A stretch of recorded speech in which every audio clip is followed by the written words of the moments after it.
The Leper. Just to the west of this district was a land of luxurious mountain forests. The ruler of that paradise was an avid hunter who favored the most defenseless animals for his game. One day he spotted a young buck grazing at the edge of a clearing and raised his weapon for a kill. Just as he was about to release the bowstring, a strange figure appeared between the animal and the arrow. The king lowered the bow and squinted. What he saw astounded him. He could tell it was a man, possibly old, but so badly misshapen that it was hard to be sure. The man's skin was blotchy with large ulcerous spots, many of them oozing a yellowish grey fluid, with large flakes were peeling off his body. His hair was wildly dishevelled and dusty, his black teeth protruding through distorted lips. He was naked, but for some filthy rags around his bony waist, his emaciated body was crooked like the branch of an old olive tree. As the king lowered his bow, the hideous creature prostrated himself in exaggerated humility. I am so sorry for interrupting your hunt, your majesty. Please forgive me. But the king was too bewildered to mind. Who are you? He asked, and what is the matter with you? Are you sick or are you a demonic spirit? You have the appearance of a ghoul, but your eyes look sad as only human eyes can be. The man approached, lowering himself further. I am no demon, sir, but a pathetic mortal here to protect this innocent animal. So your interference with the royal hunt was not an accident? Boomed the king in a thunderous, majestic rage. Don't you know that I am the king and lord of all of these lands? Why is this animal worth losing your life over? Your Majesty, I know the forest belongs to you. The man remained low at the king's feet. His voice surprisingly gave no evidence of fear. But I'm here to protect you too. At this, the king broke into laughter. Protect me? What could you possibly mean by that? The man hesitated briefly before speaking. This awful condition that you see me in, it's leprosy. I did not always look like this. He sank into a sad reverie for a few minutes and then continued. It's a moral disease. You don't just become a leper. It finds you if you commit a sin. With your majesty's indulgence, I shall tell you what happened. The king nodded and dismounted, and the two men sat in the shade of a banyan tree. The leper kept a respectful distance from the king, but immediately began his story. Many years ago, I owned a farm in the foothills of the magnificent Himalayan range, far to the north. My land bordered on meadows and forests in which a variety of fruit trees and brilliant flowers grew, while bees hummed as they produced nectar like honey. Into that heavenly wilderness, one day my favorite cow wandered. So I went looking for her. For days I searched, but there was too many canyons and ravines in which the dense thicket could hide an entire herd of cows. Despair robbed me of all sense of time and direction. I soon became lost. I grew hungry and tired, but kept looking for my precious cow. And then I saw a large tinduka tree, rich with ripe fruits, growing on the edge of a precipice overlooking a river with majestic waterfalls. It was a frightening place, but I climbed the tree like a fool, looking to reach the ripest fruit at the very end of the overhanging branches. Suddenly, the branch to which I was clinging broke, and I fell down, screaming in terror. I plunged into the water, reaching the bottom instantly. Fortunately, I managed to push off the current, and fate then swept me into dry land. I was shivering from the shock and the cold water, but felt lucky to find my body intact. After some time, I began to look around for a way to get out, but the place was a trap. The river ran down the canyon, churning through noisy rapids, walled on both sides with sheer rock cliffs. There was no getting out. I saw a few tinduka fruits, which were too sweet by the time they fell from the tree to the ground. Still, I fed on these and drank from the river. In a matter of days, it was obvious I would be dead. There was no point in yelling, for no traveler would likely come by that remote place. Despondent, I sank to the ground and stayed there, crying and eating the dwindling supply of fruit. On the fourth day of my imprisonment there, I was already delirious with despair. I heard a voice from the top of the cliff. "Who are you down there? Are you a man or animal?" I couldn't see the caller, but I cried back as loudly as I could. "I am a man. I fell down a few days ago while I was looking for my cow." "Are you hurt?" the strange voice, raspy voice, asked kindly. I managed to focus my eyes on a form above the cliff, just under the fruit tree. It was a large black ape with shining eyes. I hesitated before answering. "I am not hurt, but I am in great distress. I fear that I shall soon die." "Don't lose hope," I heard him say. "I'll get you out of there. But first, let me bring you some nourishment." The ape disappeared, and shortly thereafter, a shower of ripe fruit descended on me. Bananas and mangoes and berries. They landed all around, but I ate reluctantly because I was sick of fruit. Meanwhile, the ape disappeared again. He later told me that he went looking for a sack, which he filled with rocks, in order to practice carrying me up the cliff. I thought he had abandoned me, but the next day I awoke to see him climbing down with great skill. It was only when he reached me that I realized how large he was and how human were his eyes. He told me to get on his back, and I wasted no time. Hanging on to his thick neck as best as I could and shutting my eyes tightly, I felt the huge muscles of his back and shoulders, and he began to scale the sheer rock. It was a long and difficult climb. With little for him to grasp, the ape often had to suspend himself with only one hand while his other reached upwards to find a new holding spot. His breathing became increasingly strained as the heat of the day sent rivers of perspiration down his body. When we finally made it to the top, as I looked back down, it seemed like a miracle to me. The ape lay down, panting on the grass, and told me that he desperately needed some rest. I must close my eyes, even if it is just for an hour or two. The climb has worn me out. After I wake up, I shall lead you out of the forest. Then, he added, these woods are dangerous, my friend. There are predators here that will gladly pounce on me as I sleep. I ask you to keep watch for dangerous animals. If I am attacked and killed, you will surely die as well, so don't fall asleep. I was thrilled to be useful to him. It was the least I could do for the compassionate creature who risked his own life to save a stranger from certain death. I resolved to stay awake and kept a vigilant eye, despite my own fatigue. The ape sank into deep sleep as I sat next to him. The minutes crawled by and turned to hours, while the evening stretched long ahead. Having spent several days in the canyon, surviving on a few bites of fruit each day, I was starving for something more substantial than fruit. The thought of eating meat wormed its way into my head and refused to depart. I looked down at the peaceful figure of the ape, lying trustingly on his back with outstretched arms like a prince on his royal bed. He suddenly took on the appearance of food, a cooked dish. There was so much of him, and I was so hungry. I knew these thoughts were sinful, even as I watched them play inside my head. But the hunger was so raw that I couldn't stop. After all, what harm could a thought do? Then it occurred to me the law for times of emergency would actually allow me to kill my savior.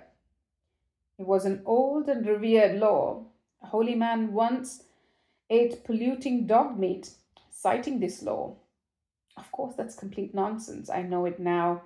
But at the time, it seemed so persuasive. Before long, I decided to stop my hesitation. This indecisive fantasizing, and I picked up a large stone. I took a good aim at the ape's head and swung down with both arms, already seeing the kill. But then, I don't know, something nudged my hand at the last instant and I missed. The stone brushed the side of the ape's head, inflicting a serious bruise, but failed to kill him. Instead, the animal jumped up and looked around for its attacker. The minute his deep brown eyes met mine, he knew. A flash of utter bewilderment passed across his face, and then a profound sadness, such as I have never seen soften his features. What are you doing, my friend? He asked in a strangely calm voice. His inquisitive eyes were now irresistibly clear, which made me confess on the spot. I told him that I'd try to kill him, and I told him why. That made him even sadder, and a few tears appeared in his eyes. I cannot imagine the sufferings, he said, that would make you do something so treacherous. Nor can I tell you how sorry I feel to have caused you such a powerful temptation. It must have been impossible to resist. Please forgive me. He spoke with no trace of anger or even reproach. How could any of this be his fault? His behavior made no sense at all to me at that time. I just felt shame and a strong desire to disappear, which he must have perceived, for he told me to follow him out of the woods. We walked a long way in silence. After some time, the ape spoke again. I think I understand all of this better now, he said, and I must thank you from the bottom of my heart. You see, he explained after thinking for a moment, after I pulled you out of the canyon, I began to feel pride, even some heroic bluster. And you know, our fall begins with such trifles, mere trifles. But then, in no time at all, we plunge into a precipice, a moral abyss, deeper than the one that trapped you, egotism. But now you've wiped off every trace of my vain puffery. He walked silently, then added, unfortunately, you did this at a great cost to yourself. This sin will someday bear grave results. In the meantime, please try to avoid repeating this act and remember that evil deeds usually begin with a thought. Shortly after that, he showed me to my home and disappeared. My life returned to normal. I continued to farm, visit the temple, donate food to the poor, just as I have always done. The shame of my action never fully disappeared, but it was private shame. Only one being knew what I had done, and he was far away. Still, that knowledge was enough to gnaw at my soul like a minute parasite. Years later, a traveling holy man visited our temple to recite the Ramayana, the ancient epic about the righteous King Rama, and to teach us morality. In the evening, before he began his sermon, he told us that everything he knew about dharma, about morality and religion had come from his own master, an ape living in the forests of the Himalayan foothills. The ape, he added, had a deep scar in his forehead, by which we should all recognize him as the enlightened one, the future savior of humanity. That same day, the day my hidden shame became true guilt, I fell ill. Within weeks, I reached the pitiable condition you see before you. Even my wife and children shunned me, while strangers turned away in horror at my sight. I left civilization behind, vowing to protect forest animals from the harm of humans.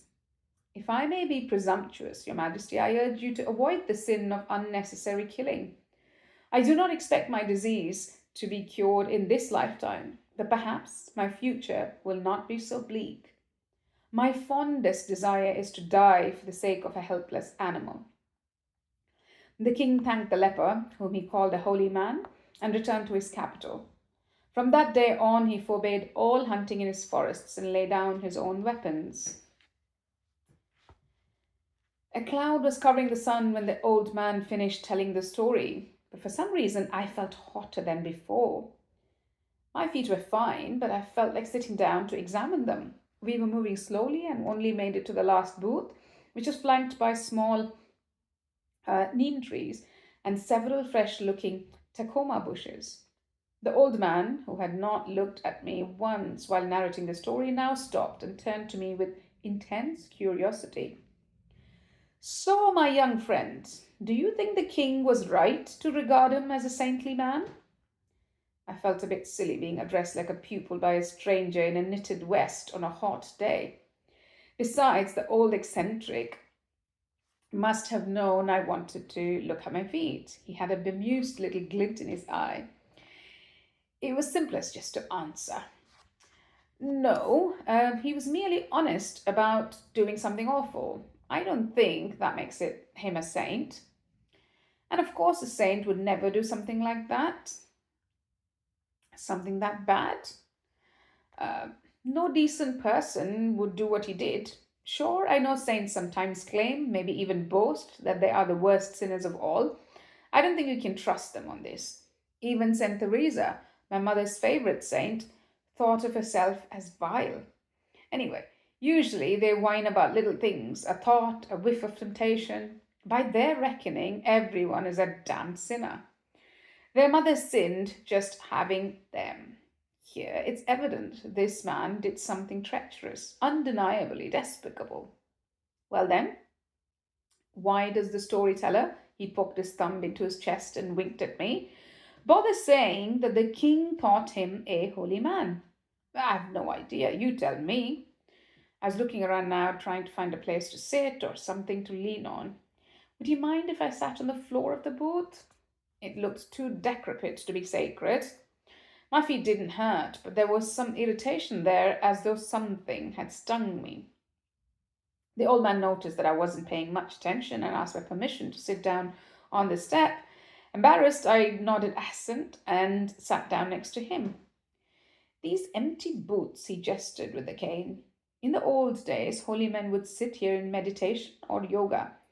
Pilgrims venerated them like the gods on the top of the mountain. Now, they're for lovers and old geezers. He looked away when I began to examine the soles of my feet and changed the topic. Do you think this man was going to heal from his leprosy? I don't really know. I do think you're making a lot out of a simple little story.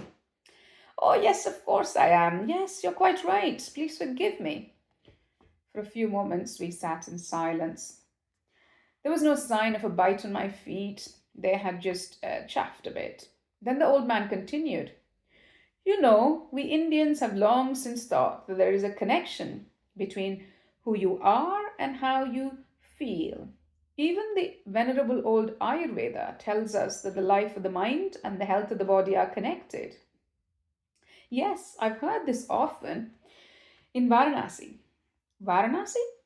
What were you doing there, if I may ask? He seemed to have a gift for ignoring my impatient tone of voice, which only forced me to play by his rules. I told him that I was living in Varanasi and working as a biologist. The Ganges, unfortunately, was a fine place to study if you were interested in polluted marine ecology. I'd been there for a year. The old man nodded vigorously, as though we had something in common. Ah, the pollution. I see. Have you found much of it? Our mother Ganga is said to be ever pure, you know. His accent suddenly became exaggerated, as though he was mocking a foreigner's imitation of Indian accents, and his eyes, I suddenly noticed, were a startlingly clear green, like a cat's. I'm afraid you've been misled. It's not very pure at all. It's got high levels of chemical pollution, organic, industrial farm runoff, you name it. Just the sewage. You can imagine the health hazard to all those people who go into the river every single day. The old man broke in. If I may ask, why did you choose this type of work? Lots of reasons, I don't know. I suppose it's intrinsically interesting for a biologist. Maybe it's important. For now, I'm just trying to finish my doctoral work in ecological biology, inland marine ecologies. But why Varanasi? Why the Ganges? Were you unable to find polluted waterways in America? Touche, I said, feeling irritation travel up my spine. He was nosy, and he kept begging for permission to ask and then apologize for asking. I didn't feel like letting him poke around in my life just because he had told me a story. I'm not sure. I've been to India before, but I wanted to stay a bit longer. I understand. With your permission, let's get back to the leper. Do you think he might heal? Okay, sorry. My heart wasn't really in this game, but he was waiting for some answer, and so I spoke half heartedly, academically. There's a documented connection between psychological facts, say depression, and physical conditions such as infection. But this case, leprosy, is extreme. I mean, you see, leprosy is a disease of. Yes, of course, he interrupted again. What do you think the story is about? It was a dramatic shift, but I went along. Betrayal, sin, and punishment. Maybe nobility? I have to say, though, it reminds me of one of my grandmother's favorite stories. It's a Russian tale, a parable actually. She loved to tell us. Would you like to tell it? It's very short, and I'm no good at this. Just a short story. It's a little story about a man who falls into a well and clings to the bush that grows out of the well. The plant gradually slips out, so he knows his time's getting short. But to make things worse, two mice, black and white, come along and start gnawing at it. That's basically it. I don't remember how it ends. I suppose he falls down. I think it comes from Tolstoy's Confession. So he probably does die. You know those moody Russians? Your grandmother was Russian? No, not really. She was from Ukraine, Kiev. My paternal grandparents came to America when their revolutionary dreams were bust in the 1920s. But how did she, your grandmother, explain the parable to you? There was that teacher tone again. I decided to ignore it. My grandmother replaced her communism with enlightened humanism and then existentialism. She was a depressive. To her, the story is about the absurdity of life, a short burst of terror followed by eternal darkness, just like a marriage, I suppose. I had a bird call in the trees, a parrot, I thought, but I couldn't spot it. And you, do you agree with that? I did not want to commit myself to a clear-cut answer. He was poking around again, and this was too close. I guess so, maybe. Do you think this story I just told you is similar? Well, there's a fall down a cliff, followed by a moral breakdown and a punishment, something like that. So I saw some similarity. You don't think so? You're quite astute for a scientist, he giggled softly. Of course, you can say a lot about India, but never accuse us of being absurd. My countrymen, you see, do not recognize empty space, a vacuum, precisely the sort of thing your grandmother dreaded. You've seen the walls of the temple at Somnathpur? No? Every square centimeter is accounted for. This one is a story about a world full of things, animals, fruit, intentions, and errors. And every single thing means something. Everything is connected to everything else, like the tree vines in that forest in the story. So there is no randomness, no accidents or tragedy. Not really. But don't get me wrong, my friend. Of course, that does not mean that all's well in our world. On the contrary, things are usually very wrong. Listen to this story. He stood up stiffly, and as I followed him up the steps, he told me the following tale.